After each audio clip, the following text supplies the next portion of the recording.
एक गांव में रंगैया मंगम्मा पति पत्नी रहते थे।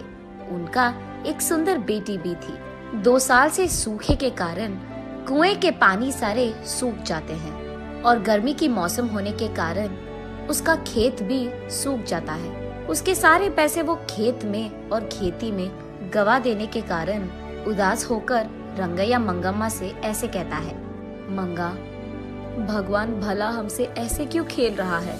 गर्मी का मौसम आ गया, कुएं के अंदर पानी भी खत्म हो गया और खेत का हालत ऐसे है। सारे पैसे मक्के में डाल दिया मैंने। ऐसे वो निराश होता है। इतने में उसकी बेटी लक्ष्मी आकर पापा ऐसे कहते हुए हंसते हुए प्यारी सी नन्ही सी उसकी बेटी अपने पापा से गले लगाती है। अपनी प्यारी बेटी को देखते ही रंगैया के चेहरे पे मुस्कान आ जाती है। वो उसके सारे दुख भूल जाता है। रंगैया को अपनी बेटी से बढ़कर इस दुनिया में और कुछ नहीं है, लेकिन वो हर वक्त सोचते रहता है कि उसकी बेटी को वो भला ऊंची पढ़ाई कैसे करवाएगा। तब बेटी अपने पापा से, क्या हुआ पापा, आप ऐसे क्यों हो, ऐसे पूछती है। कुछ नहीं बेटा, हमारे खेत में उग रहे मक्के हमारे हाथ नहीं आएंगे, इसी का डर है। कुएं का पानी भी तो सूख गया। ऐसे कहते हुए वो खेत की ओर देखता है।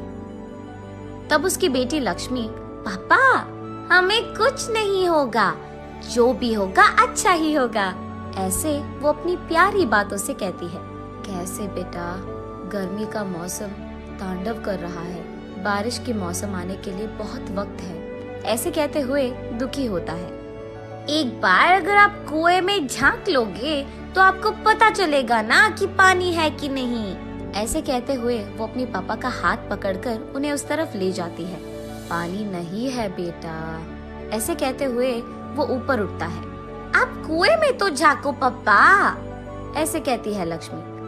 कहाँ बेटा, ऐसे कहते हुए वो कुएं में झांकता है। कुआं पूरा सूखा रहता है। ये लो पापा, ऐसे कहते हुए वो उसके ग्लास में मौजूद पानी को कुएं में डालती है। बस अचानक कुएं में पूरा पानी भर जाता है। ये देख रंगैया की खुशी की कोई सीमा नहीं होती है। वो उसकी बेटी को उठाकर, तुम मेरी बेटी नहीं हो, इस घर की महालक्ष्मी हो, ऐसे उसकी तारीफ करता है। ऐसे वो उसके खेत में पानी डालकर अपनी खेत को बचाता है।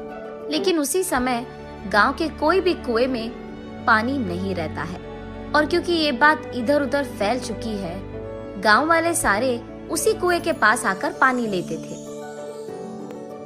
ये देख उस गांव का घमंडी जमींदार वहां आकर, क्यों रंगैया, क्या हो रहा है यहाँ? मेरे कुएं से पानी निकालकर तुम सारे गांव वाले ऐसे कैसे उसका इस्तेमाल कर रहे हो? ये मेरा खेत है और ये कुआं भी मेरा है। मैंने ये सोचकर दिया कि तुम गरीब हो, काम कर लोगे, लेकिन तुम यहाँ समाज सेवा कर रहे हो। ऐसे ही देखता रह जाऊंगा तो ये खेत भी तुम्हारा कह दोगे तुम। ऐसे गुस्से में उससे बात करता है। तब रंगैया, साहब मैं ऐसे थोड़ी करूंगा, हमारे पूर्वजों से यही हम काम कर रहे हैं। अब अगर आप ऐसे बात करोगे तो हमारा क्या हो जाएगा साहब? ऐसे कहते हुए वो उसके पैरों पे गिर जाता है।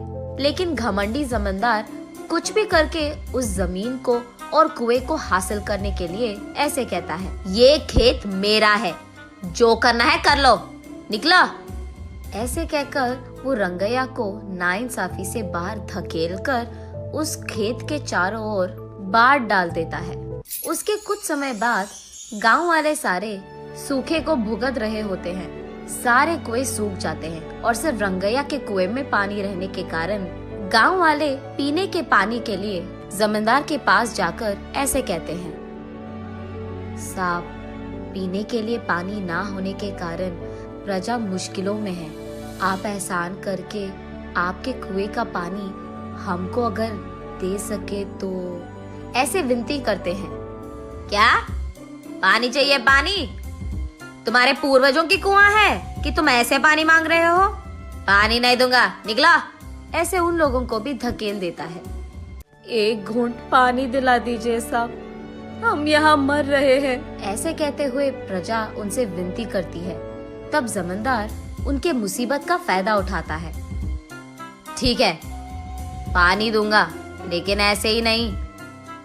मटके का दाम 10 रुपए करके दो, तब दूंगा पानी। मंजूर है तो लो, वरना निकल जाओ।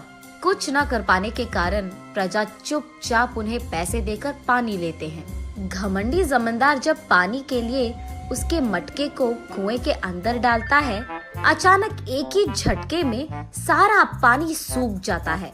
तब जाकर जमींदार को अपनी गलती का एहसास होता है। रोते हुए रंगैया के पैर पकड़ता है और माफी मांगता है। कोई नहीं साहब, आपको आपकी गलती का एहसास हो गया है ना। तब जाकर वो रंगैया की बेटी की सहायता से जब मटके को कुएं के अंदर डालता है तो अचानक पानी पूरा भर जाता है कुएं में, और सारी प्रजा इस घटना को देख बहुत खुश होती है।